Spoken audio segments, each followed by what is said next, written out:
लेकिन दुर्भाग्यवश 2017 में एक बहुत बड़ी गलती हमने कर ली कि ऐसी पार्टी के विधायक को हिमाचल प्रदेश की विधानसभा में भेज दिया जिसका पूरे देश में जिस पार्टी का अस्तित्व खत्म हो गया है वो जिंदाबाद मुर्दाबाद करते हुए सड़कों में मिलते हैं। और अगर कोई इस क्षेत्र का व्यक्ति अपनी मांग लेकर जाता है तो उसको कहता है कि भी आ जाओ वहां धरने पे बैठते हैं। मैं पूछना चाहता हूं क्या धरना देने के लिए विधायक बनना जरूरी है? क्या धरना तो कोई भी दे सकता है। इस कारण से निश्चित तौर से हमारा क्षेत्र जो पिछड़ता गया और अनमोल रिश्तों के लिए उस लॉकडाउन के कारण प्रयोग क्षेत्र में जितने प्रयास माननीय मुख्यमंत्री जी के होने चाहिए थे वो नहीं हो पाए। 16 अगस्त को प्रयोग का कार्यक्रम तय हुआ।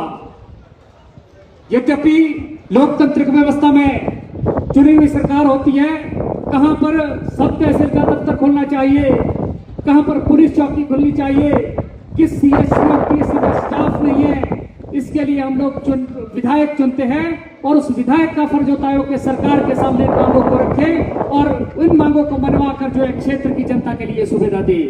लेकिन दुर्भाग्यवश 2017 में एक बहुत बड़ी गलती हमने कर ली कि ऐसी पार्टी के विधायक को हिमाचल प्रदेश की विधानसभा में भेज दिया जिसका पूरे देश में जिस पार्टी का अस्तित्व खत्म हो गया है, वेस्ट बंगाल जैसे राज्यों में अपना अस्तित्व खत्म हो गया है। और जहां तक उनको बड़ा गांव की सब तहसील की मांग जो है सरकार के समक्ष रखनी चाहिए थी, पीएससी सीएससी में स्टाफ ने इसकी मांग सरकार से रखनी चाहिए थी, या चौकी होनी चाहिए इसकी सरकार से मांग रखनी चाहिए, वो जिंदाबाद मुर्दाबाद करते हुए सड़कों में मिलते हैं। और अगर कोई इस क्षेत्र का व्यक्ति अपनी मांग लेकर जाता है तो उसको कहता है कि भी आ जाओ वहां धरने पे बैठते हैं। मैं पूछना चाहता हूं क्या धरना देने के लिए विधायक बनना जरूरी है? क्या धरना तो कोई भी दे सकता है। इस कारण से निश्चित तौर से हमारा क्षेत्र जो पिछड़ता गया और जो विकास जयराम ठाकुर जी पूरे प्रदेश में जिस प्रकार के विकास की जो है पूरे प्रदेश में लहर चली है, यद्यपि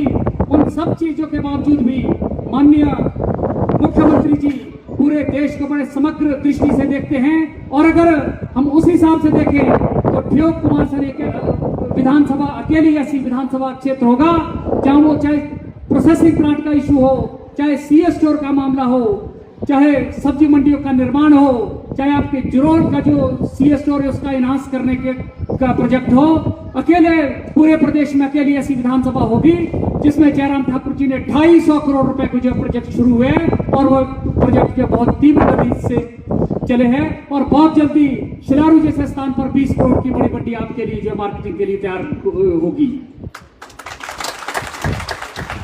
पिछले दिनों में शिवान आया था। शिवान के बाद मुझे ये मैं यहाँ के जो प्रमुख लोग हैं उनके साथ रेस्ट हाउस में बैठा था। सबने एक ही मांग की कि भाई यहाँ सब तहसील खुलनी चाहिए। जब माननीय मुख्यमंत्री जी का दौरा फाइनल हुआ, हम माननीय मुख्यमंत्री जी से गए, जिलाध्यक्ष अजय श्याम जी, मंडल की पूरी टीम, हमने कहा कि यद्यपि ये इस कार्यक्रम का स्वरूप अलग है लेकिन आप ठियोग आ रहे हैं, हमारी कुछ प्रमुख मांगे हैं, इन प्रमुख मांगों को आप अगर पूरा करेंगे निश्चित तौर पर हम सब आपके आभारी रहेंगे। और जब हमने उनसे ये मांगे कि उन्होंने बड़ी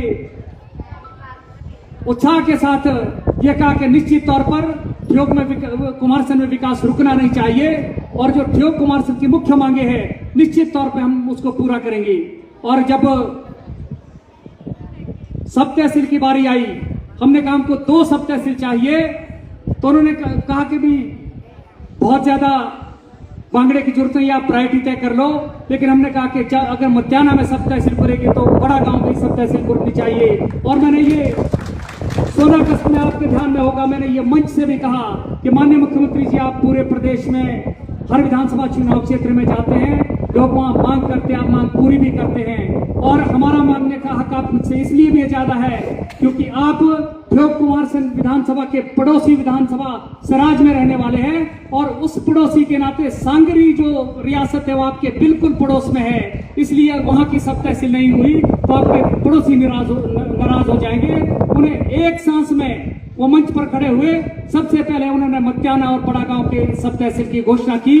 उसके बाद हमारे ठियोग में जो हॉस्पिटल था, 150 बेड का हॉस्पिटल था, हमारे पूरे विधानसभा चुनाव क्षेत्र में कोई रेफरल हॉस्पिटल नहीं है।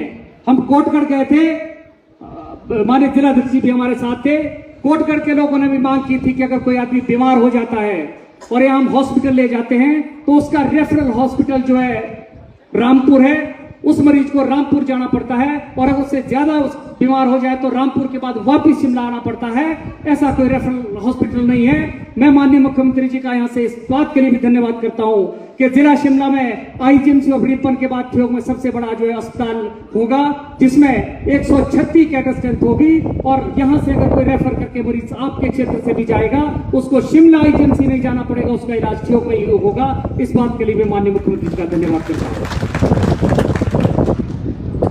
जहां तक ठियोग क्षेत्र के विकास का सवाल है, मैं इस मंच के माध्यम से कहना चाहता हूं कि जिस दिन ठियोग में ये घोषणाएं हुई, कुछ हमारे मित्रों का पेट का हजम खराब हो गया, और 1 घंटा भी नहीं हुआ था वो लाइव होने शुरू हो गई, ये कोरी घोषणा, ये झूठी घोषणा, ये कुछ नहीं होने वाला है।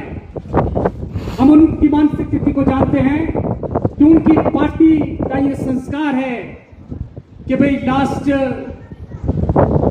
कोड ऑफ कंडक्ट से 1 हफ्ते पहले घूमना शुरू करो और घोषणा शुरू कर दो, और उसके बाद करना कुछ नहीं है। ये प्रदेश में जयराम ठाकुर जी के नेतृत्व में सरकार है। जयराम जी जहां भी जा रहे हैं, जो घोषणाएं कर रहे हैं, 10 और 15 दिन के अंदर उसको कैबिनेट में लाया जा रहा है, उसका बजट प्रोविजन करके, उसकी नोटिफिकेशन करके वहां पर वो कार्यालय खुलने शुरू हो जाएंगे। और मैं वादा करता हूं कि अगली बार जब हम और पार्टी का हमारा नेतृत्व बड़ा गांव में होगा तो यहाँ नायब तहसीलदार का दफ्तर होगा, और यहाँ पर नायब तहसीलदार, यहाँ पर बहुत सारी मांगों का जिक्र किया गया। निश्चित तौर पर जो यहाँ सीएससी का सवाल है, यहाँ पर सीएससी में स्टाफ नहीं है, ये बहुत बड़ा मुद्दा है। मैं अभी भी जिलाध्यक्ष अजय श्याम जी से चर्चा कर रहा था कि इसी हफ्ते हम माननीय मुख्यमंत्री जी के पास जाएंगे और बड़ा गांव के सीएससी में स्टाफ आए, इसके लिए उनसे निवेदन करेंगे, और मैं वादा करता हूं कि बहुत जल्दी भाई और बहनों, मैं एक निवेदन आपसे और भी करना चाहता हूं कि हमको किस दिशा में जाना है वो रूट पकड़ना होगा।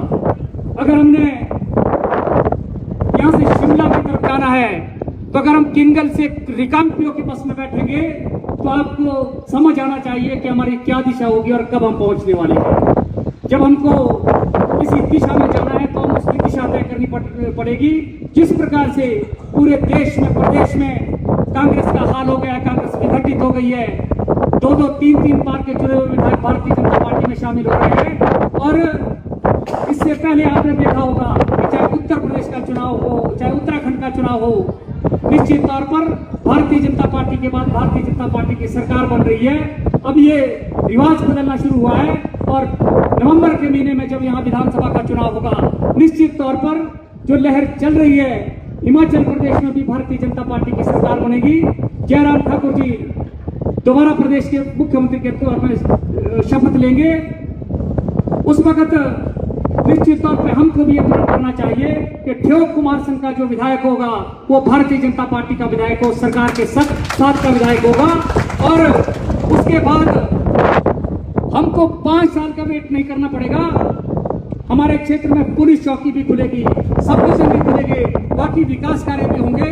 निश्चित तौर पे हमको अपनी दिशा तय करनी पड़ेगी, और मैं आपको वादा करता हूं कि बहुत जल्द जब भी हमारा माननीय मुख्यमंत्री जी से डेपुटेशन होगा, बड़ा गांव की समस्याओं को प्राथमिकता के तौर पर सरकार के समक्ष रखा जाएगा।